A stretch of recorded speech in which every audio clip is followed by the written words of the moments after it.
सर्वांना क्रांतिकारी जय भीम। सासवड येथे एका महिलेवरती प्राणघातक हल्ला झाला होता आणि हल्ल्यातील आरोपी अटक करण्यात आले नव्हते।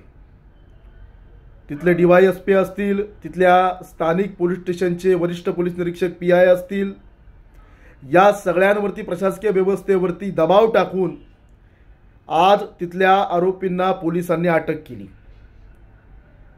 मी भीमसैनिकांचे बहुजन युद्ध पॅंथरच्या कार्यकर्त्यांचे मनापासून आभार मानतो की एका माऊलीला न्याय देण्यासाठी, तिच्यावरच्या हल्ल्यातील हल्लेखोर अटक करण्यासाठी आपण जी सगळ्यांनी मेहनत घेतलीत, प्रशासन व्यवस्थेवरती एक दबाव आपण टाकलात, त्यामुळे प्रशासन व्यवस्थेला आपल्या सगळ्यांच्या आंबेडकर वाद्यांच्या दबावापुढे झुकावं लागलं। हम संघर्ष के आदी है, हम आंबेडकर वादी है। पुन्हा एकदा सगळ्या कार्यकर्त्यांचे मी मनापासून आभार मानतो। हल्ल्यातील आरोपी अटक झालेले आहे आणि त्या माऊलीला जिच्यावरती प्राणघातक हल्ला झाला तिला 100% हा न्याय मिळणारच। जय भीम, जय भारत, जय संविधान। डॉक्टर बाबासाहेब आंबेडकर जिंदाबाद। डॉक्टर बाबासाहेब आंबेडकर जिंदाबाद। जय भीम।